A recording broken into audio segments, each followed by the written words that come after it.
गेब ने इतिहास की सबसे बेकार मानी जाने वाली एफ रैंक एबिलिटी के साथ अवेकन किया था, जिसका नाम था रिफ्रेश। यह एबिलिटी उसे 1 मीटर के दायरे में आने वाली किसी भी गैर जीवित चीज को निशाना बनाने और उसे उसकी शुरुआती स्थिति में वापस रीसेट करने की इजाजत देती थी। लेकिन असलियत में जब भी वह किसी किताब पर इस रिफ्रेश एबिलिटी का इस्तेमाल करता तो वह फिर भी सिर्फ एक साधारण किताब ही बनी रहती थी। एक तौलिए को रीसेट करता तो वह तौलिया ही रहता था। यही वजह थी कि ज़ॉम्बी एपोकलिप्स की शुरुआत के 3 महीने बाद उसकी गर्लफ्रेंड ने क्रैकर्स का आखिरी आधा पैकेट अपने हाथ में लिया और पीछे मुड़कर देखे बिना ही एक दूसरे आदमी की कार में जाकर बैठ गई। कार में बैठने से पहले उसने गेब के पैरों के पास नूडल्स का एक खाली कप इस तरह फेंक दिया जैसे वह कोई आवारा कुत्ता हो। जाने से पहले उसने कहा, मुझे दोष मत देना गेब, तुम्हारी यह एबिलिटी बहुत ज्यादा बेकार है। अगर मैं तुम्हारे साथ रही तो मैं भूख से ही मर जाऊंगी। निराशा में डूबे गेब ने जमीन पर पड़े उस खाली कप को देखा और अचानक उसके दिमाग में एक अनोखा आइडिया आया। उसने मन में कहा, रिफ्रेश। तभी अचानक हवा में उबले हुए बीफ की एक बेहतरीन और लाजवाब खुशबू फैल गई। उस फटे हुए पैकेट के अंदर अब नूडल्स सलीके से रखे हुए थे और साथ ही 3 सीजनिंग पैकेट भी मौजूद थे। ये देखकर गेब एकदम हैरान रह गया, वह वहीं जम सा गया। इसका मतलब उसकी एबिलिटी बेकार नहीं थी। असल में उन सब ने इस एबिलिटी को समझने में एक बहुत बड़ी गलती कर दी थी। किसी भी चीज को उसकी शुरुआती स्थिति में रीसेट करने का मतलब ये नहीं था कि वह 1 सेकेंड पहले जैसी थी वैसी हो जाएगी, बल्कि इसका असली मतलब था उसे उसकी फैक्ट्री फ्रेश कंडीशन में वापस ले जाना। एक खाली नूडल कप की सबसे पहली और शुरुआती स्थिति एक बिल्कुल नया बिना खुला हुआ नूडल्स का कप ही तो थी। गेब का दिल उसकी छाती में किसी ढोल की तरह जोर जोर से धड़कने लगा। ये धड़कन किसी डर की वजह से नहीं थी, बल्कि एक बेहद अनोखी और शुद्ध खुशी के एहसास से पैदा हुई थी। उसने उस लूटे हुए कन्वीनियंस स्टोर में चारों तरफ नजरें दौड़ाई। वहां की अलमारियों पर स्नैक्स के फटे हुए खाली बैग और ड्रिंक्स की खाली बोतलें बिखरी पड़ी थी। वह सब कचरा जो बाकी लोगों के लिए पूरी तरह बेकार था, अब गेब के लिए एक ऐसा खजाना बन चुका था जो कभी खत्म नहीं हो सकता था। गेब ने तुरंत नूडल्स के लिए पानी उबालने की जल्दबाजी नहीं की। इस एपोकलिप्स की दुनिया में खाने की खुशबू किसी भी अनचाहे खतरे या दुश्मनों को अपनी तरफ खींच सकती थी। इसलिए वो बहुत सावधानी से रेंगते हुए दूसरी मंजिल पर बने स्टोर रूम की तरफ बढ़ा और भारी अलमारियों को दरवाजे के आगे लगाकर उसे पूरी तरह ब्लॉक कर दिया। जब उसे पूरा यकीन हो गया कि वह यहाँ पूरी तरह सुरक्षित है, तब जाकर उसने अपना अगला एक्सपेरिमेंट शुरू किया। उसने उस खाली कप को फर्श पर रखा और अपने दिमाग में सोचा, रिफ्रेश। उसके सामने रखा हुआ वह खाली कप पलक झपकते ही हल्का सा लहराया और तुरंत वहां नूडल्स का एक बिल्कुल नया कप आ गया। अपनी इस खुशी को बमुश्किल संभालते हुए उसने इस प्रोसेस को बार बार दोहराना शुरू किया। सिर्फ 10 मिनट के अंदर ही उसने अपने सामने 60 इंस्टेंट नूडल कप का एक छोटा सा पहाड़ खड़ा कर दिया था। उसकी इस एबिलिटी का कूलडाउन टाइम सिर्फ 10 सेकंड का था, जिसका मतलब यह था कि अब उसके पास असीमित नूडल्स का भंडार हो सकता था। तभी उसकी नजर पास ही पड़ी पानी की एक खाली बोतल पर गई। उसने कहा, रिफ्रेश, और देखते ही देखते वहां 500 ml की प्यूरिफाइड पानी की एक नई बोतल आ गई। फिर उसने जमीन पर पड़े फर्स्ट एड किट को देखा, जो अब सिर्फ एक खाली डिब्बा मात्र रह गया था। उसने दोबारा कहा, रिफ्रेश। तुरंत ही उसके हाथों में दवाओं से भरा हुआ एक बिल्कुल नया फर्स्ट एड किट आ गया। अब गेब की सांसें तेजी से चलने लगी थी। खाना, पानी और दवाइयां इस एपोकलिप्स की दुनिया में जो सबसे कीमती और दुर्लभ संसाधन थे, वे अब उसके लिए कभी ना खत्म वाले खजाने बन चुके थे। उसने गुस्से और गर्व से सोचा, लियू रिवान, तुमने ही कहा था ना कि मेरी यह एबिलिटी पूरी तरह बेकार है। बस तुम थोड़ा इंतजार करो, एक दिन तुम खुद मेरे सामने अपने घुटनों के बल बैठकर आओगी और मुझसे खाने के टुकड़ों के लिए भीख मांगोगी। अगले 3 दिनों के लिए गेब ने खुद को उस गोदाम के अंदर पूरी तरह बंद कर लिया। उस गोदाम में पड़ा हुआ खाली पैकेटों का वो ढेर अब उसके लिए कच्चा माल बन चुका था। चिप्स, क्रैकर्स, चॉकलेट और हर वो चीज जिसे खाया जा सकता था, उसने उन सबको अपनी एबिलिटी से रीसेट करके कई बड़े बक्सों में भर लिया। ड्रिंक्स और बोतल बंद पानी से गोदाम का एक पूरा कोना भर चुका था। इन सब में सबसे महत्वपूर्ण बात यह थी कि उसे वहां गैस का एक खाली कैनिस्टर भी मिल गया था। स्टोर से मिले एक पोर्टेबल कैंपिंग स्टोव के साथ मिलकर अब वो आखिरकार अपने लिए एक गर्मा गर्म खाना तैयार कर सकता था। गोदाम की सभी खिड़कियों को अच्छी तरह बंद करने के बाद उसने एक बर्तन में पानी उबाला, 3 सीजनिंग पैकेट्स को फाड़ा और नूडल केक को बहुत आराम से उसके अंदर डाल दिया। जब इतने लंबे समय के बाद वो जानी पहचानी खुशबू उसकी नाक तक पहुंची तो गेब अपने आंसू नहीं रोक पाया। वह रोता जा रहा था और पागलों की तरह उस गर्मा गर्म नूडल्स को खाता जा रहा था। वह खाना लिन फैन के लिए अब तक का सबसे पेट भरने वाला और सबसे सुरक्षित खाना था। पेट भरने के बाद उसका दिमाग पूरी तरह से साफ होने लगा और उसे समझ आया कि यहाँ इस तरह छुपे रहना किसी भी परेशानी का हल नहीं है। यह कन्वीनियंस स्टोर आखिरकार कभी न कभी ज़ॉम्बीज से घिर ही जाता या फिर दूसरे बचे हुए लोग इसे ढूंढ लेते।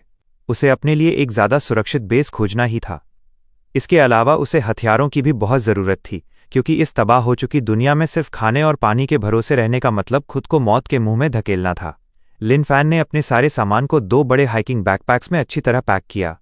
इसके बाद उसने दरवाजे को थोड़ा सा खोला और बाहर की दुनिया को देखा।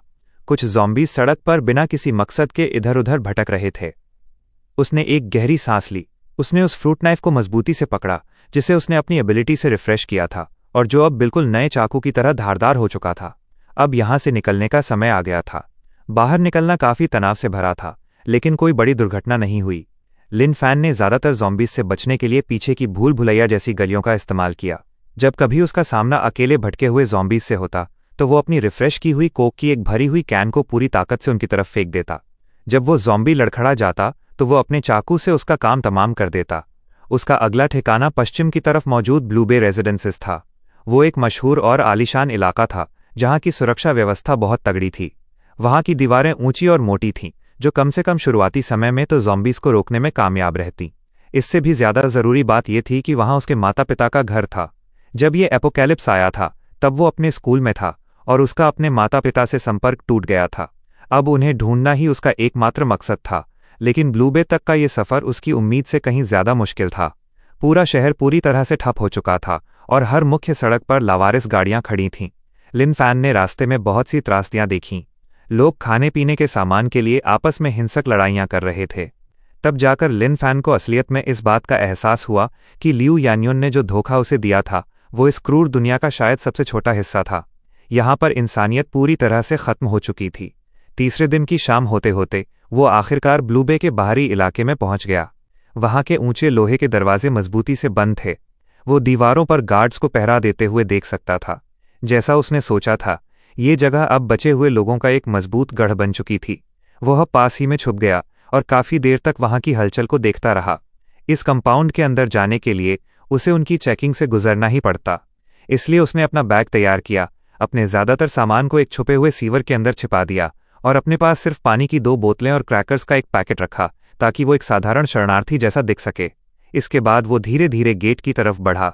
दीवार के ऊपर से एक तीखी आवाज गूंजी, रुक जाओ, वहां कौन है? लिन फैन ने अपने दोनों हाथ ऊपर उठाए और ऊपर की तरफ देखा। उसका चेहरा धूल और गंदगी से पूरी तरह सना हुआ था। उसने कहा, मैं यहीं का निवासी हूं, मेरा नाम लिन फैन है, मैं बिल्डिंग नंबर 17 में रहता हूं। ऊपर खड़े आदमी ने कहा, बिल्डिंग 17 लिन फैन, इसकी जांच करो।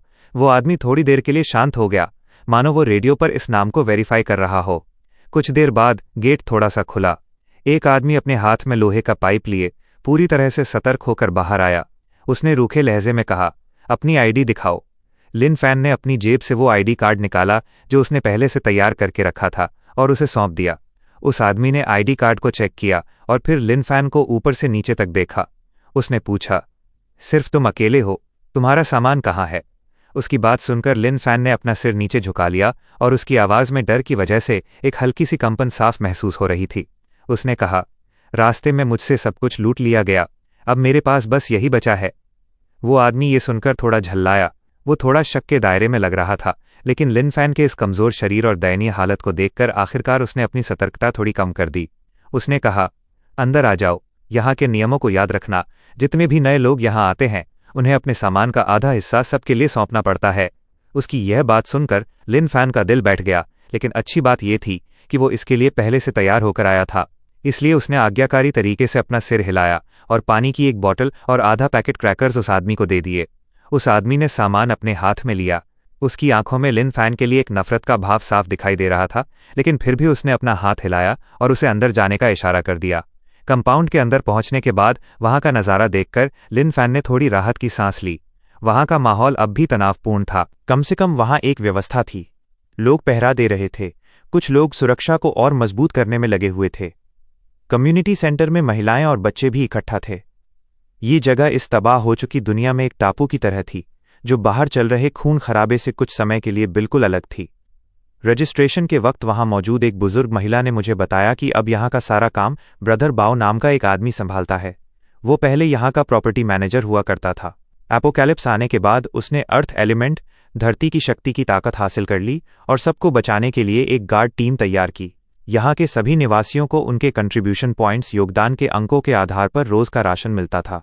ज्यादा पॉइंट्स कमाने के लिए आपको पेट्रोलिंग, पहरा देने वाली या लॉजिस्टिक्स, सामान संभालने वाली टीम में शामिल होना पड़ता था। मैंने अपनी खराब सेहत का बहाना बनाया और फिलहाल किसी भी टीम में शामिल नहीं हुआ, क्योंकि मेरी सबसे पहली प्राथमिकता अपने माता पिता को ढूंढना था। घबराए हुए दिल के साथ मैं भागकर अपने घर के दरवाजे पर पहुंचा, लेकिन वहां पहुंचकर देखा कि सुरक्षा वाला मुख्य दरवाज़ा जबरदस्ती तोड़ा गया था और अंदर का सारा सामान लूटा जा चुका था। ये देखकर मेरा दिल बैठ गया। मैं पागलों की तरह मम्मी और पापा को आवाज़ देते हुए अंदर भागा, लेकिन जवाब में सिर्फ एक सन्नाटा पसरा हुआ था। लिविंग रूम की मेज़ पर धूल की एक पतली परत जमी हुई थी, जिससे साफ पता चल रहा था कि उन्हें यहाँ से गए कई दिन हो चुके थे। फर्श पर हाथापाई के निशान तो थे, लेकिन खून का एक भी कतरा नहीं था। शायद यही एक छोटी सी राहत की बात थी। मैं वहीं फर्श पर बैठ गया। एक अजीब सी उलझन और डर ने मुझे पूरी तरह जकड़ लिया था। मुझे समझ नहीं आ रहा था कि मैं उन्हें कहाँ ढूंढूं। मैं अभी वहां सुध-बुध खोकर बैठा ही था कि बाहर से किसी के कदमों की आवाज़ आई। एक अजीब सी हंसती हुई आवाज़ गूंजी। अरे वाह, लगता है हमसे एक बच गया। मैंने झटके से अपना सिर ऊपर उठाया तो देखा कि 2 आदमी दरवाजे का रास्ता रोके खड़े थे। आगे खड़े आदमी का सिर मुंडा हुआ था और वो मेरी तरफ बेहद गंदी और मतलबी नज़रों से देख रहा था। मैंने उसे पहचान लिया। वो स्कॉर्पियन था, जो ब्रदर बाओ के नीचे काम करने वाला एक छोटा सा गुर्गा था। स्कॉर्पियन ने अपने होठों पर जीभ फेरी और मुझे इस तरह देखने लगा जैसे मैं कसाई के तख्ते पर रखा कोई ताज़ा मांस हूं। उसने कहा, तुम्हारे घर के मालिक ने पिछले दिनों ब्रदर बाओ के काफ़ी कंट्रीब्यूशन पॉइंट्स उधार लिए थे, इसलिए उन्हें यहां से बाहर निकाल दिया गया। अब ये जगह हमारी है। मेरी आंखें गुस्से से छोटी हो गईं। तुमने मेरे माता पिता के साथ क्या किया?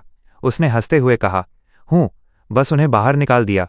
इस एपोकैलिप्स की दुनिया में बेकार लोगों के साथ ऐसा ही होता है, लेकिन तुम थोड़े काम के लगते हो। अगर तुम हमारे साथ रहने और हमारे छोटे मोटे काम संभालने के लिए तैयार हो तो हम तुम्हें यहाँ रहने देने के बारे में सोच सकते हैं।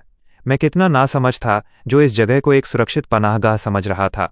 सच तो ये था कि यहाँ भी जंगल का वही पुराना नियम चल रहा था, जिसकी लाठी उसकी भैंस।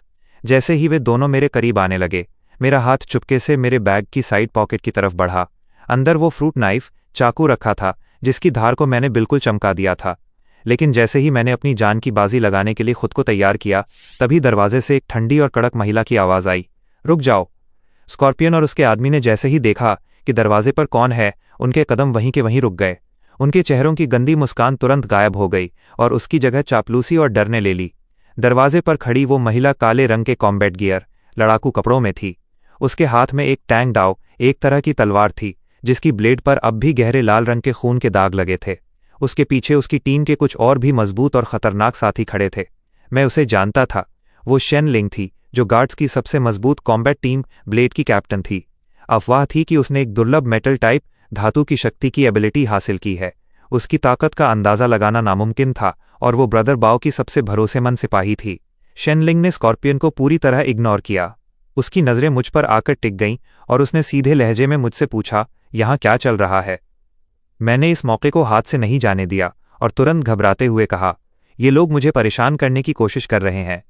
स्कॉर्पियन का चेहरा तुरंत बदल गया और वो सफाई देने के लिए आगे बढ़ा। कैप्टन शेन, इसकी बकवास मत सुनिए। इसके माता पिता ने कंट्रीब्यूशन पॉइंट्स उधार लिए थे। हम तो बस इस प्रॉपर्टी का कब्जा लेने आए हैं। शेन लिंग ने कड़े शब्दों में कहा, क्या प्रॉपर्टी का कब्जा लेने के लिए तुम दोनों को दरवाज़ा रोककर खड़े होने की ज़रूरत है? उनकी आवाज़ बहुत तेज़ नहीं थी, लेकिन उसमें एक कमाल का अधिकार और दबदबा था। चलो, अभी बाहर निकलो। स्कॉर्पियन को जैसे जीवनदान मिल गया हो, वो घबराकर अपने आदमियों को खींचते हुए वहां से तुरंत भाग खड़ा हुआ। खतरा टलते ही मेरा तनाव से भरा शरीर ढीला पड़ गया और मैं लगभग गिर ही पड़ा था। शेनलिंग ने मुझे ध्यान से देखा और उसकी भौहें थोड़ी सुकड़ गईं। उसने कहा, अब से इस तरह के लोगों से दूर रहना। वो साफ तौर पर इस मामले में और ज्यादा नहीं पड़ना चाहती थी। वो जाने के लिए मुड़ी तो मैंने तुरंत उसे रोकने के लिए आवाज़ दी, कैप्टन शेन, क्या आपको पता है कि वे मेरे माता पिता को कहाँ ले गए हैं? उनके नाम लिन जियांग वो और वांगशू में हैं। शेन लिंग ने एक पल के लिए सोचा और फिर उसे कुछ याद आया।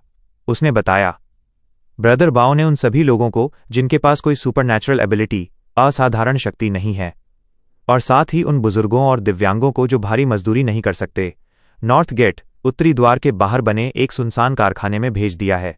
वो इसे प्रकृति के भरोसे छोड़ना कहते हैं। ये सुनकर मेरा दिल बैठ गया। ऐसा एक सुनसान कारखाना जहां न कोई खाना था और न ही कोई सुरक्षा। ये तो सीधे सीधे मौत का इंतजार करने जैसा ही था। जैसे ही शेनलिंग वहां से गई, मैंने तुरंत दरवाज़ा बंद कर लिया। मुझे हर हाल में नॉर्थ गेट वाले कारखाने तक पहुंचना था और अपने माता पिता को ढूंढना था। लेकिन सबसे पहले मुझे ताकत की ज़रूरत थी। मैंने अपने बैकपैक से एक चॉकलेट बार निकाली और तुरंत एनर्जी पाने के लिए उसे फटाफट खा लिया। तभी मेरी नज़र उस लोहे के पाइप पर पड़ी जिसे स्कॉर्पियन घबराहट में वहीं छोड़ गया था। वो जंग लगा हुआ था और थोड़ा सा मुड़ा हुआ था। मैंने उस पर अपना हाथ रखा और उसे रिफ्रेश कर दिया। देखते ही देखते मेरे हाथ में एक बिल्कुल नया और चमकता हुआ लोहे का मजबूत पाइप आ गया। लेकिन सिर्फ इतना ही काफ़ी नहीं था। मैं भागकर किचन में गया और मुझे मेरे पापा की पुरानी आउटडोर सर्वाइवल किट, जिंदा रहने के लिए इस्तेमाल होने वाले औजार मिल गई। उसके अंदर एक मल्टीपर्पज मिलिट्री फावड़ा, एक कुल्हाड़ी और एक खंजर था। इस्तेमाल न होने की वजह से वे सब पूरी तरह कुंद हो चुके थे और उनकी धार जा चुकी थी। मैंने उन तीनों हथियारों को रिफ्रेश कर दिया, जिससे वे तुरंत बिल्कुल नए और बेहद धारदार हो गए। जैसे ही रात हुई, मैंने पेट्रोलिंग टीम की शिफ्ट बदलने के समय का फायदा उठाया और चुपके से नॉर्थ गेट की तरफ निकल पड़ा। यह मुख्य गेट के मुकाबले बहुत ज्यादा वीरान था। वहां सिर्फ 2 गार्ड्स ऊँघते हुए पहरा दे रहे थे। मैंने उन्हें बिल्कुल सतर्क नहीं किया। इसके बजाय मैंने सर्विलांस सीसीटीवी कैमरों का एक ऐसा कोना ढूंढा जहां कैमरे की नजर नहीं पड़ रही थी। अपने रिफ्रेश किए हुए बिल्कुल नए रस्से का इस्तेमाल करके मैं आसानी से 3 मीटर ऊंची दीवार पर चढ़ गया। दीवार के उस पार पूरी तरह से सन्नाटा और वीरान इलाका था। दूर अंधेरे में मुझे वो कारखाना दिखाई दे रहा था, जो एक शांत लोहे के जानवर की तरह लग रहा था। हवा में सड़न की बदबू फैली हुई थी। कभी कभार अंधेरे में ज़ॉम्बीज़ के गुर्राने की आवाज़ें गूंज उठती थीं। मैंने लोहे के पाइप को मजबूती से पकड़ा, खुद को थोड़ा झुकाया और तेजी से कारखाने की तरफ बढ़ने लगा। लेकिन मैं जैसे जैसे कारखाने के करीब पहुंच रहा था, वहां ज़ॉम्बीज़ की तादाद उतनी ही ज्यादा बढ़ती जा रही थी। मैं एक टूटी हुई दीवार के पीछे छुप गया। कारखाने के प्रवेश द्वार पर कम से कम 1 दर्जन ज़ॉम्बीज़ इकट्ठा थे। वे अंदर से आ रहे किसी शोर की वजह से वहां खींचे चले आए थे और कारखाने के बंद लोहे के गेट को पागलों की तरह पीट रहे थे, जबकि अंदर से लोगों के रोने और चिल्लाने की हल्की आवाजें आ रही थीं। मेरे माता पिता उसी के अंदर थे। मैं बुरी तरह घबरा गया था, लेकिन मेरे दिमाग ने मुझे चेतावनी दी कि मैं जबरदस्ती सीधा अंदर न घुसूं। मैंने अपने आसपास का जायजा लिया और कारखाने की एक तरफ ऊंची खिड़कियों की एक कतार देखी, जो जमीन से लगभग 4 मीटर की ऊंचाई पर थीं। शायद मैं वहां से अंदर जा सकता था। ये तय करते ही मैं तुरंत काम पर लग गया। मैंने एक पत्थर उठाया और उसे पूरी ताकत से दूर खड़ी एक लावारिस कार की तरफ फेंक दिया। वह पत्थर कार के शीशे पर जाकर लगा, जिससे एक तेज आवाज हुई।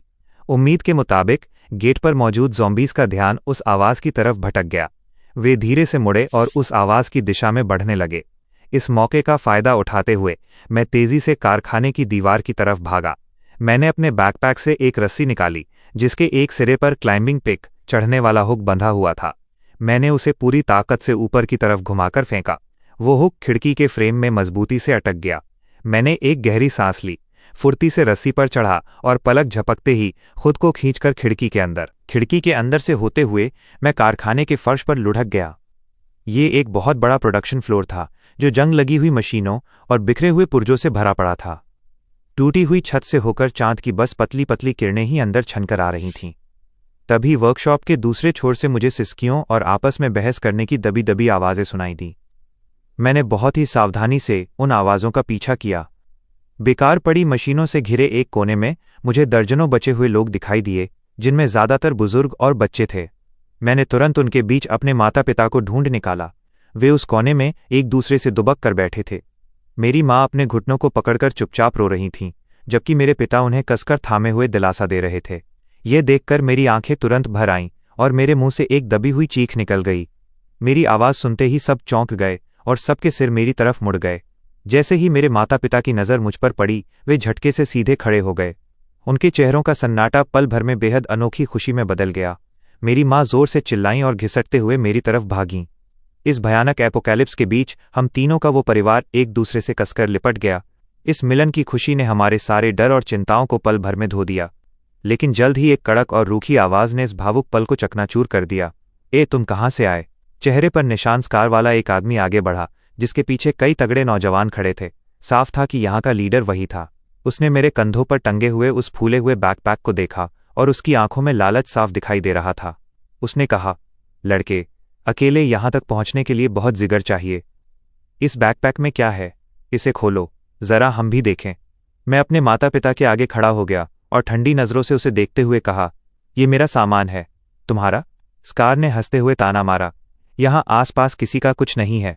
जो कुछ भी है वो सब मेरा है। अगर अपनी भलाई चाहते हो तो ये बैग मेरे हवाले कर दो, वरना। उसने अपनी माचिस, तलवार जैसी कुल्हाड़ी को हवा में लहराया। उसकी धमकी बिल्कुल साफ थी। उसके गुंडे किसी शिकारी जानवर की तरह मेरे आसपास मंडराने लगे। उनके डर से यहाँ भेजे गए बुजुर्ग और कमजोर लोग अंदर ही अंदर गुस्से से उबल रहे थे, लेकिन वे सिर्फ बेबसी और तरस भरी नज़रों से देख सकते थे। ये देखकर मेरे पिता ने मुझे अपने पीछे खींचा और स्कार की तरफ एक झूठी मुस्कान लाते हुए बोले, बॉस, मेरा बेटा अभी नासमझ है। उसके बैग में बस थोड़ा सा खाना है। आप ये सब रख लीजिए, बस उसे चोट मत पहुंचाइए। अब बहुत देर हो चुकी है, स्कार ने घृणा से कहा। अब मुझे सिर्फ इसके बैग से सरोकार नहीं है, मुझे इसकी जान चाहिए। अपनी बात खत्म करते ही स्कार ने मुझ पर हमला कर दिया। मेरी आंखों में एक ठंडी चमक कौंधी। पीछे हटने के बजाय मैं एक कदम आगे बढ़ा। मेरा लोहे का पाइप एक तीखे कोण से घूमा और पूरी ताकत से उसकी कलाई पर जा लगा। एक तेज कड़कड़ाहट की आवाज गूंजी। स्कार की कलाई एक बहुत ही दर्दनाक तरीके से मुड़ चुकी थी। वहां मौजूद हर कोई सन्न रह गया। किसी ने भी ये उम्मीद नहीं की थी कि यह कमजोर सा दिखने वाला लड़का असल में पलटकर वार कर देगा।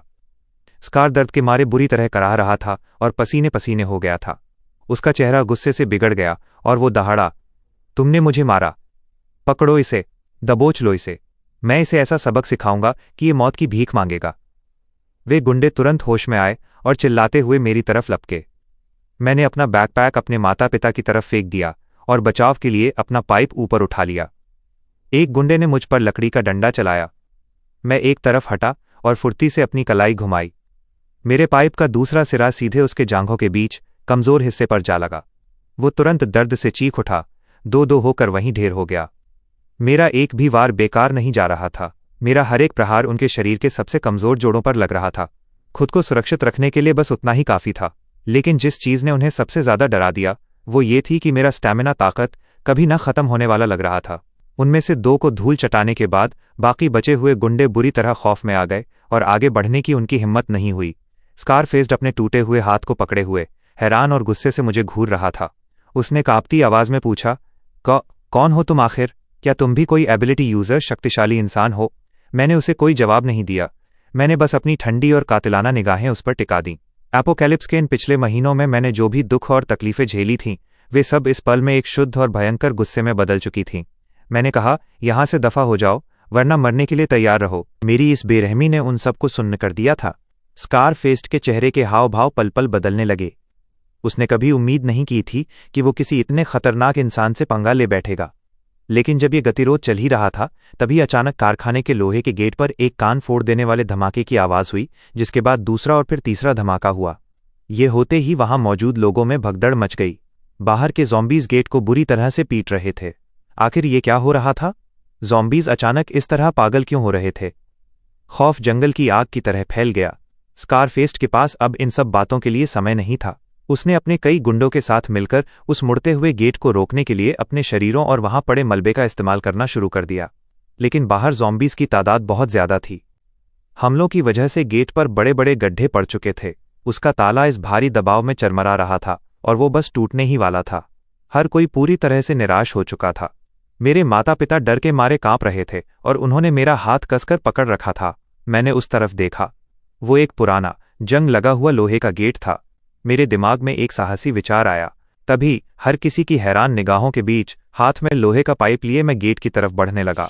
दरवाजा रोक रहे गुंडों में से एक मुझ पर चिल्लाया, तुम ये क्या कर रहे हो? तुम अपनी जान से हाथ धो बैठोगे? मैंने उसकी बात को पूरी तरह अनदेखा कर दिया और अपनी हथेली को सीधे उस ठंडे जंग लगे हुए लोहे पर टिका दिया। फिर जब सब लोग अविश्वास से देख रहे थे वहां एक चमत्कार हुआ।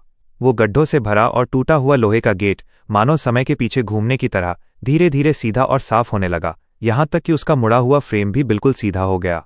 महज कुछ ही सेकंड में उनके सामने एक चमकता हुआ स्टील का दरवाजा खड़ा था। बाहर से ज़ॉम्बीज के हमलों के बावजूद वो दरवाजा अपनी जगह पर मजबूती से टिका रहा और अब अंदर सिर्फ हल्की हल्की धमक की आवाजें आ रही थीं। पूरी वर्कशॉप में एक सन्नाटा पसर गया। हर कोई फटी आंखों से मुझे घूर रहा था। स्कारफेस्ट का मुंह खुला का खुला रह गया और वो अपनी टूटी हुई कलाई का दर्द भी पूरी तरह भूल गया। उसने मेरी तरफ उंगली उठाई और हकलाते हुए बोला, तुम्हारी शक्ति रिपेयर चीजों को ठीक करने की है। मेरे पास उसे समझाने का समय नहीं था। मैंने अपना हाथ पीछे खींच लिया और उसे ठंडी नजरों से देखा। इस एपोकैलिप्स की दुनिया में ताकत ही एकमात्र सिक्का है जो मायने रखता है। अभी अभी दिखाई गई मेरी बेरहमी और इस चमत्कारी प्रदर्शन ने स्कारफेस्ट के हौसले को पूरी तरह से तोड़ दिया था। उसने मेरी तरफ देखा और अब उसकी आंखों में कोई लालच नहीं था, बल्कि सिर्फ एक गहरा और डरा देने वाला खौफ था। उसने कहा, बड़े भाई, मुझे नहीं पता था कि मैं किससे पंगा ले रहा हूं। आप जैसे ऊंचे कद के इंसान को मेरी इन बातों का बुरा नहीं मानना चाहिए। मैंने एक शब्द भी नहीं कहा। मैं बस चलकर अपने माता पिता के पास गया। मेरी माँ ने मेरी तरफ देखा। उनकी आंखों में एक अजीब सी कशमकश थी, गर्व, चिंता और ऐसा भाव जैसे वे मुझे पूरी तरह पहचान नहीं पा रही हों। मैंने उनका हाथ थामा और उन्हें भरोसा दिलाते हुए देखा। मम्मी, आप चिंता मत करो, मैं हूं ना। फिर मैंने उस बड़े से बैकपैक से एक सेल्फ हीटिंग राइस मील खुद गर्म होने वाला चावल का खाना, एक सॉसेज और पानी की एक बॉटल निकाली। मैंने उन्हें वे चीज़ें सौंप दीं। मम्मी, पापा, पहले आप कुछ खा लीजिए। खाने की खुशबू ने तुरंत ही वहां मौजूद हर किसी का ध्यान अपनी तरफ खींच लिया। वे बचे हुए लोग, जो भगवान जाने कब से भूखे थे, मेरे माता पिता के हाथों में मौजूद उस खाने को जोर जोर से थूक गटकते हुए देखने लगे। उनकी आंखें बेबसी और भूख से भरी हुई थीं। स्कारफेस्ड और उसके गुंडे भी अपनी नज़रें वहां से हटा नहीं पा रहे थे। इस एपोकैलिप्स में जहां खाना सोने से भी ज्यादा कीमती था, मेरी इस तरह आसानी से प्रचुर मात्रा में खाना निकालने की क्षमता ने उन्हें गेट ठीक करने से भी ज्यादा हैरान कर दिया था। जब मेरा काम हो गया तो मैं वापस स्कारफेस्ट की तरफ मुड़ा। मैंने कहा, अब से इस जगह को मैं संभालूंगा। मेरी आवाज़ बहुत तेज नहीं थी, लेकिन हर किसी ने इसे बिल्कुल साफ साफ सुन लिया था। स्कारफेस्ट का चेहरा थोड़ा सा घबराया, लेकिन आखिरकार उसने हार मानते हुए अपना सिर झुका लिया। कारखाने के इस गढ़ पर कब्जा करना मेरी उम्मीद से कहीं ज्यादा आसान रहा। इस असीमित ताकत और कभी ना खत्म होने वाले सामान के सामने स्कारफेस्ट की वो छोटी सी धौंस पल भर में बिखर गई। मैंने उन्हें वहां से बाहर नहीं निकाला। इस एपोकैलिप्स की दुनिया में लोग भी एक संसाधन रिसोर्स की तरह हैं। मैंने उन्हें वहां पहरेदारी करने और ज़ॉम्बीज़ की सफाई के काम पर लगा दिया। खाना और लॉजिस्टिक्स, सामान की व्यवस्था मैं खुद संभालता था।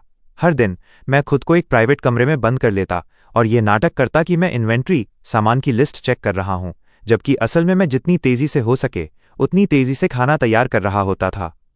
एक बार जब रोज की जरूरत का सामान पूरा हो जाता तो ताज़ा रसद से भरे एक के बाद एक क्रेट हर किसी के सामने आ जाते। तब तक वे जिस भी नजरिया से मुझे देखते थे उसमें सिर्फ और सिर्फ गहरा आदर और सम्मान होता था। वे सब सोचते थे कि मेरे पास कोई स्पेशल एबिलिटी, जगह या स्पेस से जुड़ी जादुई शक्ति है जिससे मैं अपने अंदर भारी मात्रा में सामान छिपाकर रख सकता हूं। भरपूर खाने और सुरक्षित ठिकाने की बदौलत बचे हुए लोगों की जिंदगी में धीरे धीरे रौनक लौटने लगी। मेरे मैनेजमेंट के तहत वो पूरा सुनसान कारखाना बेहद सलीके से व्यवस्थित हो गया। मम्मी और पापा मेरी टीम के सबसे भरोसेमंद दाहिने हाथ बन गए, जो लोगों को संभालने और सामान बांटने में मेरी मदद करते थे। बाकी लोगों के बीच उनका सम्मान और गर्व फिर से लौट आया था। हर गुजरते दिन के साथ उनका हौसला और बढ़ता जा रहा था। सब कुछ बहुत बढ़िया चल रहा था। फिर भी एक बात अब भी मेरे दिल पर बोझ बनी हुई थी, और वो थी ब्लू बे कम्युनिटी। वहां का वो प्रॉपर्टी मैनेजर बाओ, जिसने मेरे माता पिता जैसे बेबस बुजुर्गों को बाहर निकाल दिया था और उन्हें अपने भरोसे मरने के लिए छोड़ दिया था। मुझे किसी न किसी दिन उसके साथ वो हिसाब चुकता करना ही था। इसके अलावा ब्लू बे की सुरक्षा दीवारें और वहां रहने के साधन इस खस्ताहाल कारखाने से कहीं ज्यादा बेहतर थे। मैं अपने माता पिता और उन सभी लोगों को एक असली घर देना चाहता था जिन्होंने मेरा साथ निभाया था। अब वापस जाने और बाओ से निपटने का समय आ गया था। एक हफ्ते बाद मैंने अपनी सारी तैयारियां पूरी कर लीं। कारखाने में मिले कई लवारे स्कूटरों पर मैंने अपनी रिस्टोरेशन रिफ्रेश करने वाली एबिलिटी का इस्तेमाल किया, जिससे वे पूरी तरह चार्ज होकर बिल्कुल नए जैसे हो गए। मैंने दर्जनों बिल्कुल नए प्रोटेक्टिव सूट, सुरक्षात्मक कपड़े, हेलमेट और स्टील के पंजों वाले जूते भी तैयार किए। हथियारों के लिए लोहे के पाइप और कुल्हाड़ियों के अलावा मैंने लोगों से कारखाने का लोहा लेकर उसे पैनी और धारदार बर्छियों, भाला में बदलवा दिया। जहां तक स्कारफेस्ड और उसके खास आदमियों की बात थी, वे अब मेरे प्रति अंदर से पूरी तरह वफादार हो चुके थे। मैंने उन्हें खाना और गर्माहट दी थी, जो इस एपोकैलिप्स में किसी की जान बचाने वाले सबसे बड़े उपकार जैसा था। मैंने स्कारफेस्ड सहित अपनी टीम के 20 सबसे मजबूत सदस्यों को चुना। निकलने से पहले मैंने अपनी टीम की तरफ देखा और उनका हौसला बढ़ाने के लिए एक छोटी सी बात कही। इस बार हम वहां भीख मांगने नहीं जा रहे हैं, हम वो सब वापस लेने जा रहे हैं जो हमारा है। ब्लू बे के पास मजबूत दीवारें और आरामदायक घर हैं। हम वहां एक सचमुच का सुरक्षित आशियाना बनाने जा रहे हैं। जो कोई भी मेरे साथ है, अंदर आ जाओ। मेरी काबिलियत देखने के बाद किसी ने भी संकोच नहीं किया। वे मुझ पर आंख बंद करके भरोसा करते थे। 20 गाड़ियों का हमारा काफिला पूरी ताकत के साथ ब्लू बे की तरफ बढ़ चला। जब हम नॉर्थ गेट पर पहुंचे तो दीवार पर तैनात गार्ड्स ने हमें देख लिया। हमारी इस हथियारों से लैस टीम को देखकर वे सन्न रह गए। एक गार्ड चिल्लाया, स्कारफेस्ड, क्या उन्होंने तुम्हें बाहर नहीं निकाल दिया था? तुम यहां वापस क्या कर रहे हो? स्कारफेस्ड अब मेरा वफादार आदमी बन चुका था। वो तनकर खड़ा हुआ और उसने बिल्कुल साफ और तेज आवाज में जवाब दिया, हम यहां ब्रदर बाओ से सीधे धंधे की बात करने आए हैं। धंधे की बात? तुम लोग? वो गार्ड हंसने लगा। मैं गाड़ी से बाहर निकला, बिल्कुल आगे बढ़ा और शांत लहजे में कहा, जाओ और ब्रदर बाओ से कहो कि लिन फैन वापस आ गया है। वो गार्ड मुझे नहीं जानता था, लेकिन मुझे टीम के केंद्र में देखकर वो समझ गया कि मैं कोई अहम इंसान हूं। थोड़ी देर रुकने के बाद उसने अपने रेडियो पर ऊपर के अधिकारियों को इस बात की रिपोर्ट दी। जल्द ही नॉर्थ गेट पूरा खुल गया। ब्रदर बाओ अपनी एक बड़ी टीम के साथ बाहर आया, जिसमें गार्ड स्क्वाड की पूर्व कैप्टन शेनलिंग भी शामिल थी। ब्रदर बाओ 40 के दशक का एक भारी भरकम और तगड़ा आदमी था, जिसकी आंखों में एक अजीब सी चालाकी और घमंड साफ दिखाई दे रहा था। जब उसने हमारी टीम को देखा, खासकर हमारे बिल्कुल नए गियर कपड़े और चमकदार हथियारों को, तो उसकी आंखों में हैरानी और लालच की एक चमक कौंध गई। उसने कहा, अरे वाह छोटे भाई लिन फैन, बहुत दिनों बाद दिखे। तुमने आखिर कहाँ इतना बड़ा जैकपॉट मार लिया? मैंने सीधे मुद्दे की बात की। ब्रदर बाओ, मैं घुमा फिराकर बात नहीं करूंगा। मैं अपने लोगों को वापस ब्लू बे में शिफ्ट करना चाहता हूं। ब्रदर बाओ ने ऐसा नाटक किया जैसे उसने दुनिया की सबसे मजेदार बात सुन ली हो, और वो ठहाके मारकर हंस पड़ा। छोटे भाई, तुम होश में तो हो? मैंने ब्लू बे के लिए लड़ाई लड़ी है। मैं तुम्हें अंदर क्यों आने दूं? उसकी ये बात सुनते ही मैंने अपनी उंगली से चुटकी बजाई। मेरे पीछे से स्कारफेस्ड तुरंत एक क्रेट बक्सा आगे लेकर आया। जब उसे खोला गया तो उसके अंदर सीलबंद कंप्रेस्ड बिस्किट्स का एक पूरा डिब्बा दिखाई दिया। ब्रदर बाओ की हंसी पल भर में गायब हो गई। उसके पीछे खड़े सभी गार्ड्स की सांसें थम गईं। भले ही ब्लू बे की सुरक्षा दीवारें मजबूत थीं, लेकिन ज्यादा लोग होने का मतलब था ज्यादा खपत। वहां खाने की हमेशा किल्लत रहती थी। उनका रोज का राशन बमुश्किल काले ब्रेड का एक टुकड़ा हुआ करता था। तुम्हें ये सब खाना कहाँ से मिला? तुम्हें ये जानने की जरूरत नहीं है कि ये कहाँ से आया। मुझे बस एक जवाब चाहिए, क्या हम मिलकर काम कर रहे हैं या नहीं? ब्रदर बाओ की आंखें घबराहट में घूमने लगीं। तुम किस तरह के सहयोग की बात कर रहे हो? बहुत सीधा सा है, मेरे लोग यहां अंदर शिफ्ट होंगे। खाने का एक हिस्सा हम देंगे और सुरक्षा तुम संभालोगे। हम दोनों मिलकर इस जगह को चलाएंगे। ब्रदर बाओ का चेहरा गुस्से से काला पड़ गया। लड़के, तुम कुछ ज्यादा ही मांग रहे हो। मैं इस बेस का लीडर हूं। मैं अपनी ताकत किसी अनजान बच्चे के साथ कैसे बांट सकता हूं? बराबरी के तौर पर। मेरी बस यही शर्त है। अगर तुम राजी नहीं हुए तो हम लड़कर अंदर घुसेंगे। लड़कर अंदर घुसोगे, वो भी सिर्फ तुम 20 लोगों के दम पर। शेनलिंग। उसके आदेश देते ही शेनलिंग और उसके पीछे खड़ी ब्लेड स्क्वाड एक साथ आगे बढ़ी। हवा में तुरंत एक कातिलाना माहौल पसर गया। ब्लेड स्क्वाड ब्लू बे का सबसे बड़ा तुरुप का पत्ता थी। उसका हर एक सदस्य लड़ाइयों में तपा हुआ एक एबिलिटी यूजर था। मेरे आदमी तुरंत तनाव में आ गए, लेकिन सिर्फ मैं था जो बिल्कुल शांत खड़ा रहा। मैंने शेनलिंग की तरफ देखा, वही महिला जिसने कभी मेरी मदद की थी। वो भी मेरी तरफ देख रही था और उसकी आंखों में कौतूहल और हैरानी साफ झलक रही थी। कैप्टन शेन, क्या आपको भी लगता है कि हम अंदर नहीं जा सकते? शेनलिंग कुछ पल के लिए खामोश रही, फिर बोली, मिस्टर लिन, आप बहुत मजबूत हैं, लेकिन ब्लू बे के पास 200 गार्ड्स हैं। जबरदस्ती अंदर घुसना आपके लिए अच्छा नहीं रहेगा। उसकी ये बातें एक दोस्ताना चेतावनी की तरह थीं। ब्रदर बाओ ने जीत की घमंडी मुस्कान के साथ कहा, सुना तुमने? अपनी किस्मत को ज्यादा मत आजमाओ। अपना सारा खाना हमारे हवाले कर दो, तो मैं तुम्हें और तुम्हारे माता पिता को यहां आम निवासियों की तरह रहने देने पर विचार कर सकता हूं। जहां तक तुम्हारे इन आदमियों की बात है, इन्हें वहीं वापस भेज दो जहां से ये आए हैं। यही उसका जवाब था। मेरा सारा सामान छीन लो और मेरे आदमियों को रास्ते से हटा दो। कितनी शातिर चाल थी। मैं मुस्कुराया। ऐसा लग रहा था कि अब हमारे बीच बात करने के लिए कुछ बचा नहीं था। मैंने धीरे से अपना दाहिना हाथ उठाया और उनके पीछे कंपाउंड की सबसे ऊंची अपार्टमेंट बिल्डिंग इमारत की तरफ उंगली दिखाई। मैंने उनकी तरफ देखा और धीरे धीरे लेकिन बिल्कुल साफ शब्दों में कहा, मैं तुम्हें आखिरी मौका दे रहा हूं। मुझे अंदर आने दो, वरना मैं उस पूरी बिल्डिंग को गायब कर दूंगा। मेरी इस बात को सुनते ही वहां पहले तो एक अजीब सा सन्नाटा छा गया और फिर सब लोग पागलों की तरह ठहाके मारकर हंसने लगे। ब्रदर बाओ तो इतना हंसा कि उसकी आंखों में आंसू आ गए। शेनलिंग, सुन रही हो? ये इस पूरे साल की सबसे मजेदार बात है जो मैंने सुनी है। लेकिन शेनलिंग हंस नहीं रही थी। वो बस बेहद संजीदगी से मुझे घूर रही थी। उसकी आंखें बिल्कुल गंभीर थीं। उसे अंदर से ये एहसास हो रहा था कि मैं मजाक नहीं कर रहा हूं, और मैं सचमुच मजाक नहीं कर रहा था। अपने चेहरे से मुस्कान हटाकर मैंने उल्टी गिनती शुरू कर दी। ब्रदर बाओ के चेहरे की वो हंसी वहीं जम गई। बाकी सब लोगों का हंसना भी बंद हो गया। वे एक दूसरे का मुंह देखने लगे, क्योंकि उन्हें अब महसूस होने लगा था कि कुछ तो गड़बड़ है। वो 30 मंजिला टावर ब्लू बे कॉम्प्लेक्स की सबसे खास पहचान वाली इमारत थी, और वहां ज्यादातर गार्ड्स के परिवार रहते थे। जब मैं गिनती के आखिरी नंबर 1 पर पहुंचा तो ब्रदर बाओ आखिरकार दहाड़ा, ये सिर्फ भौंकना जानता है, काटना नहीं। इसकी चालों में मत आओ, दबोच लो इसे। लेकिन तब तक बहुत देर हो चुकी थी। जैसे ही मेरी गिनती खत्म हुई, मैंने अपनी एबिलिटी जादुई शक्ति को आजाद कर दिया। इस बार मेरा निशाना मेरे हाथ के दायरे में आने वाली कोई चीज नहीं थी, बल्कि मैंने अपनी एबिलिटी की रेंज दायरे को उसकी आखिरी चरम सीमा तक धकेल दिया था, पूरी ताकत के साथ। मैंने 100 गज की दूरी पर मौजूद उस विशाल इमारत पर निशाना साधा और मन में सोचा, रिफ्रेश। ऐसा लगा जैसे पूरी दुनिया थम गई हो। वहां मौजूद सैकड़ों खौफजदा आंखों के सामने वो 30 मंजिला गगनचुंबी इमारत किसी खराब टीवी सिग्नल की तरह झिलमिलाने लगी और पागलों की तरह ग्लिच होने लगी। उसकी रूपरेखा धुंधली होने लगी और गायब होने लगी। महज 1 सेकंड के भीतर वो इमारत और उसके अंदर मौजूद हर एक चीज़ हवा में गायब हो गई। वहां सिर्फ एक खाली नींव बची रह गई, मानो वहां कभी कुछ था ही नहीं।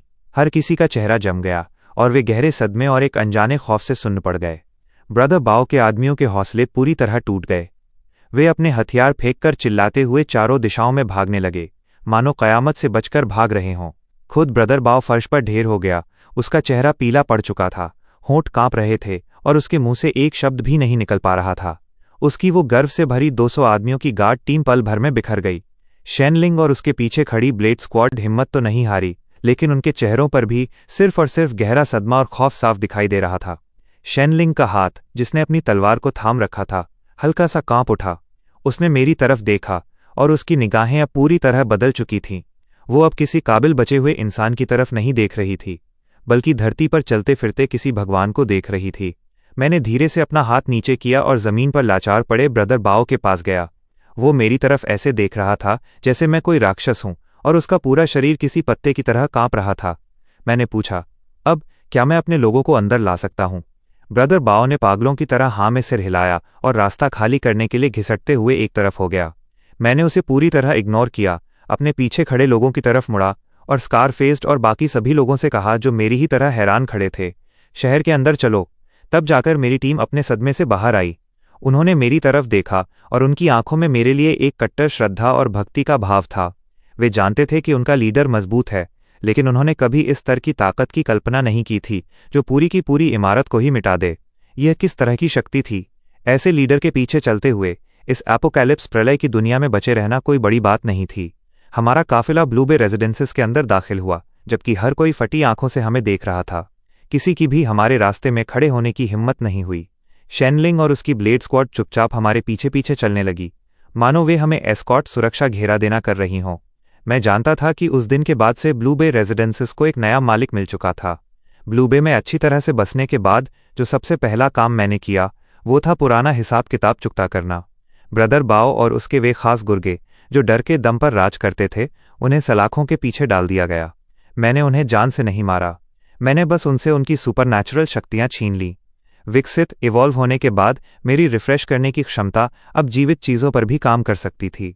मैं किसी इंसान के शरीर को रिफ्रेश करके उसे पूरी तरह स्वस्थ बना सकता था, और स्वाभाविक रूप से मैं उनके अंदर मौजूद पावर कोर, शक्तियों के केंद्र को भी रिफ्रेश कर सकता था, जिससे वो शक्ति मिलने से पहले की स्थिति में रीसेट हो जाती और वे एक आम इंसान बन जाते। जब वो एक बेबस, भारी भरकम मोटे आदमी में बदल गया तो वो पूरी तरह से टूट गया। जहां तक शेनलिंग और उसकी ब्लेड स्क्वाड की बात थी, मैंने उन्हें अपने साथ मिलाने का फैसला किया। वे असली योद्धा थे। उनके अंदर अब भी उनकी इंसानियत और ज़मीर जिंदा था, जो इस एपोकैलिप्स की क्रूर दुनिया में बहुत कम देखने को मिलता है। बिल्कुल शेनलिंग के सामने मैंने लड़ाई की वजह से खराब हो चुकी एक टैंग ब्लेड तलवार को रिफ्रेश करके चमका दिया, और फिर एंटीबायोटिक दवाओं के एक ऐसे बॉक्स को रिफ्रेश किया जो एक्सपायर होने वाला था, जिससे वे दवाइयां बिल्कुल नई हो गईं। शेनलिंग ये सब देख रही थी और आखिरकार वो सब कुछ समझ गई। मेरी ये काबिलियत न तो कोई स्पेशल स्टोरेज थी और न ही रिपेयर चीज़ें ठीक करना। ये कुछ ऐसा था जो उसकी समझ से बिल्कुल परे था, मानो प्रकृति का कोई नियम हो, एक ऐसी ताकत जो इतनी गहरी थी कि उसने बुनियादी नियमों को ही छू लिया था। वो काफ़ी देर तक शांत रही और फिर आखिरकार उसने मेरे सामने अपना सिर झुकाया। ब्लेड स्क्वाड, आज से हम आपके आदेशों का पालन करेंगे। ब्लेड स्क्वाड के मेरे साथ आने के बाद मेरा ब्लू बे रेजिडेंसेस पर पूरी तरह से नियंत्रण हो गया। मैंने वहां नए नियम तय किए। चाहे किसी के पास शक्ति हो या न हो, अगर वे काम करते थे तो उन्हें खाना मिलता था। मेरी अंतहीन आपूर्ति के कारण मैंने जल्दी ही उनका दिल जीत लिया। इसके साथ ही मैंने कम्युनिटी के सभी उपद्रवियों को बाहर निकाल दिया था। मेरे प्रबंधन में ब्लू बे पूरी तरह से बदल चुका था, समृद्ध और जीवंत हो रहा था। मेरे माता पिता की आंखों में मेरे लिए गर्व और संतोष था। उन्होंने कभी नहीं पूछा कि मेरी क्षमता वास्तव में क्या थी। वे बस इतना जानते थे कि उनका बेटा बड़ा हो गया है और एक ऐसा इंसान बन गया है जिस पर हर कोई भरोसा कर सकता है। एक बार जब बेस सुचारू रूप से चलने लगा तो मैंने कुछ और गहरी बात सोचना शुरू किया। मेरी क्षमता की असल सीमाएं क्या थीं? मैंने इंस्टेंट नूडल्स को रिफ्रेश किया था, मैंने पूरी इमारतों को रिफ्रेश किया था। तो क्या मैं किसी जीवित व्यक्ति को रिफ्रेश कर सकता हूं? मुझे एक ऐसा गार्ड मिला जिसे लड़ाई में ज़ोंबी ने खरोंच दिया था, एक ऐसा इंसान जो पहले से ही बदलने लगा था। हर किसी को लग रहा था कि वो अब बचने के लायक नहीं है। मैंने सबको बाहर भेज दिया। मैंने दरवाज़ा बंद किया और अपना हाथ उसके माथे पर रख दिया। एक हल्की सफ़ेद रोशनी ने गार्ड को घेर लिया। उसकी तड़प भरी चीखें धीरे धीरे शांत हो गईं। उसके शरीर में हो रहे बदलाव साफ तौर पर पीछे हटने लगे। मैंने उसके घाव को गायब होते देखा और अपने सीने में एक ज्वार उठता हुआ महसूस किया। मैंने ये कर दिखाया था। मैंने उसके शरीर को संक्रमण से पहले की मूल स्थिति में बहाल कर दिया था। इसका मतलब था कि ज़ोंबी वायरस अब मौत की सज़ा नहीं था। इस खोज ने मुझे एक पूरी इमारत को रिफ्रेश करने से भी ज़्यादा रोमांचित कर दिया। अगर मैं ज़ोंबी वायरस को ठीक कर सकता था तो क्या इसका मतलब ये नहीं था कि मैं और अधिक लोगों को बचा सकता हूँ? शायद इस क़यामत को ख़त्म भी कर सकता हूँ। मेरे दिमाग में चुपचाप एक भव्य योजना ने आकार ले लिया, लेकिन उससे पहले मुझे कुछ व्यक्तिगत मामले सुलझाने थे। मैंने शेनलिंग को अंदर बुलाया और पूछा कि क्या लेहुओ नाम के सर्वाइवर ग्रुप की कोई खबर है। वही ग्रुप जिसमें डी रैंक का आग को नियंत्रित करने वाला चेन यान और मेरी एक्स पूर्व प्रेमिका लियू रुई यान थे। शेनलिंग ने नक्शा निकाला और पूर्वी जिले में एक बड़े सुपरमार्केट की तरफ इशारा किया। हमारी खुफिया जानकारी के अनुसार उन्होंने उस जगह पर कब्जा कर लिया था। वे पूर्व में सबसे बड़ा गुट हैं। उनके लीडर का नाम चेन यान है, जो एक peak D rank flame manipulator आग को नियंत्रित करने वाला है। मेरी आंखों में एक ठंडी चमक कौंधी। चलो कल अपने पड़ोसी से मिलने चलते हैं। अगले दिन मैं केवल शेनलिंग और ब्लेड स्क्वाड को अपने साथ लाया। हम एक बख्तरबंद ऑफ-रोडर गाड़ी में सवार हुए, जिसे मैंने अपग्रेड किया था, और सीधे उस बड़े सुपरमार्केट की तरफ बढ़ गए। उस जगह को एक मजबूत किले में बदल दिया गया था। दीवारों पर हथियारबंद गार्ड तैनात थे। हमारे आने से वे तुरंत सतर्क हो गए। अपना नाम बताओ, शेनलिंग ने बाहर झुककर चिल्लाया। लैन बे बेस से लिनफैन, ब्लेज बेस के लीडर चेन यान से मिलने आए हैं। दीवार पर मौजूद लोगों ने निश्चित रूप से मेरे बारे में नहीं सुना था, लेकिन वे लैन बे बेस को जानते थे। कुछ ही देर में सुपरमार्केट का मुख्य गेट खुल गया। लाल चमड़े की जैकेट पहने एक आदमी बाहर आया। उसके पीछे लियू रुई यान थी, जो पूरी तरह मुस्कुरा रही थी और उसकी चापलूसी कर रही थी। महीनों हो गए थे। लियू रुई यान अपने लिए काफ़ी अच्छा कर रही थी। जब उसने मुझे देखा तो वो ठिठक गई। फिर उसका चेहरा खुले तौर पर तिरस्कार और घमंड से विकृत हो गया। अरे अरे, तो ये लिनफैन है। बाहर टिक नहीं पाए ना। आखिर मदद के लिए रेंगते हुए ब्लेज बेस के पास आ ही गए। वो शायद अभी भी मुझे वही असहाय हारा हुआ इंसान समझ रही थी, जिसे उसकी सुरक्षा की ज़रूरत थी। चेन यान ने भी मुझे ऊपर से नीचे तक देखा, खासकर तब जब उसकी नज़र मेरे पीछे शेनलिंग और ब्लेड स्क्वाड पर पड़ी। उसकी आंखों में थोड़ी सी चिंता की झलक दिखी, लेकिन ज़्यादातर वो अप्रभावित ही लगा। लैन बे बेस? कभी नाम नहीं सुना। हम मुफ्तखोरों को जगह नहीं देते। चूंकि हम सब यहाँ सर्वाइवर्स हैं, अपनी गाड़ी और रसद सामान यहीं छोड़ो और यहाँ से दफा हो जाओ। वो बड़ी बड़ी बातें कर रहा था। उसके दिमाग में उसके निचले स्तर के फायर आग पावर्स ने उसे अजेय बना दिया था। लियू रुई यान उसके प्रभाव का फायदा उठाते हुए और ज्यादा चढ़ने लगी। सुना तुमने लिनफैन? पुराने दिनों के नाते मैं तुम्हें बता रही हूं, ज्यादा घमंड मत करो। तुम्हारी जो औकात है, तुम चेन यान के जूते चमकाने के लायक भी नहीं हो। मैंने उसके उस घमंडी चेहरे को देखा और अचानक हंस पड़ा। लियू रुई यान, याद है तुमने मुझ पर इंस्टेंट नूडल्स का वो खाली कप फेंका था? लियू रुई यान ये सोचकर ठिठक गई कि मैंने ये बात क्यों उठाई। कौन सा नूडल कप? मुझे याद नहीं है। दफा हो जाओ यहां से, तुम रास्ते में आ रहे हो। मेरी मुस्कान गायब हो गई। मेरी आंखें ठंडी हो गईं।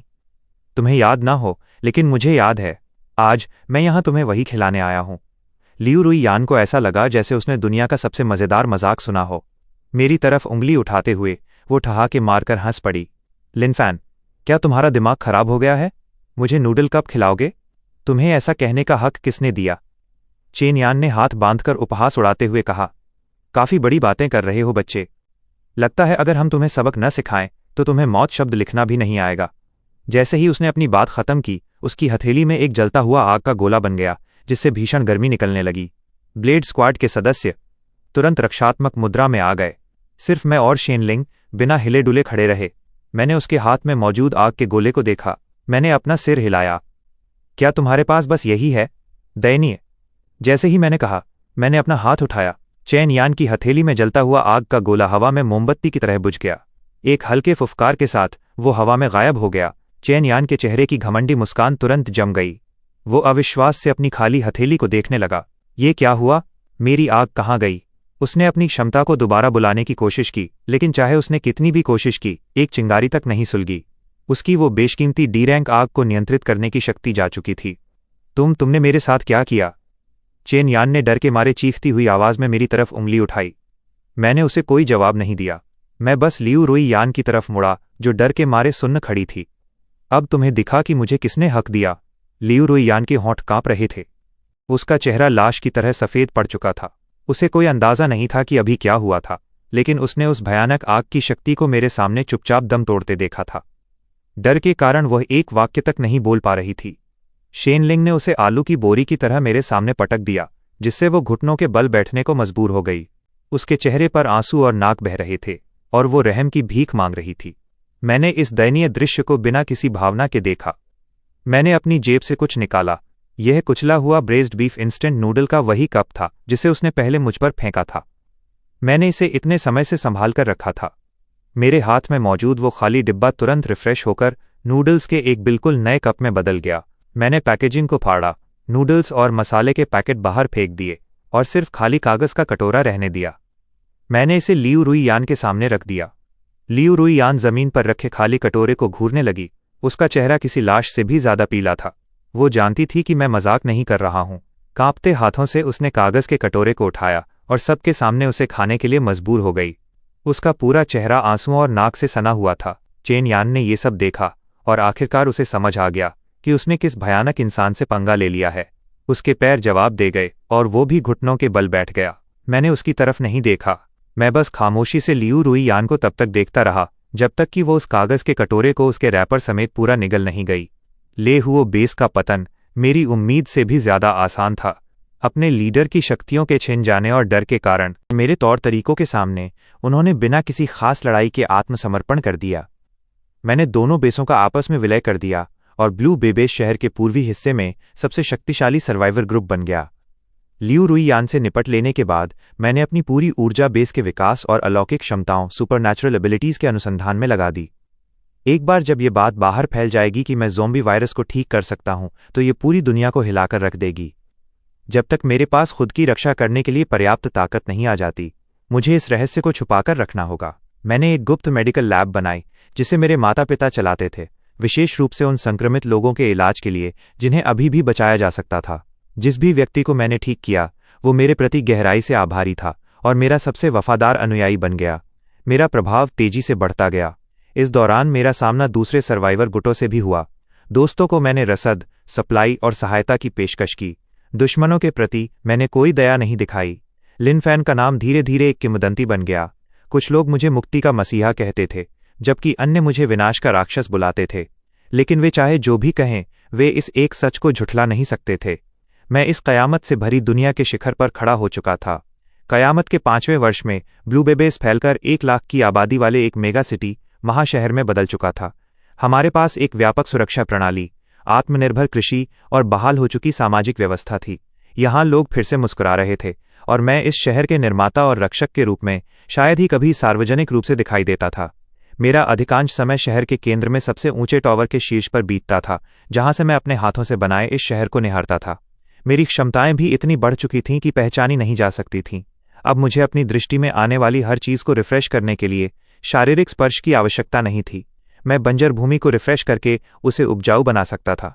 मैं दूषित पानी को रिफ्रेश करके उसे शुद्ध कर सकता था। मेरी शक्ति एक सच्चे भगवान के करीब पहुंच रही थी। शेनलिंग अब होप सिटी की सर्वोच्च कमांडर थी। वो मेरे पीछे खड़ी होकर नवीनतम गतिविधियों की रिपोर्ट दे रही थी। मेरे आका, पश्चिम से ज़ोंबियों का झुंड आगे बढ़ रहा है। एक बुद्धिमान एस क्लास म्यूटेटेड ज़ोंबी है। एस क्लास ज़ोंबी इस कयामत की अंतिम तबाही होते हैं।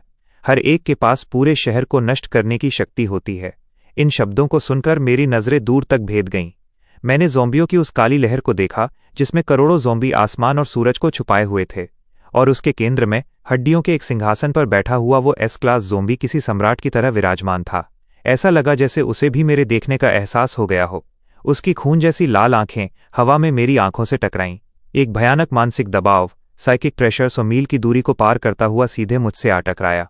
शेनलिंग के मुंह से एक कराह निकली। उसका चेहरा लाश की तरह सफेद पड़ गया, लेकिन मैंने बस अपना हाथ हवा में लहराया और वो दबाव धुएं की तरह गायब हो गया। तैयार हो?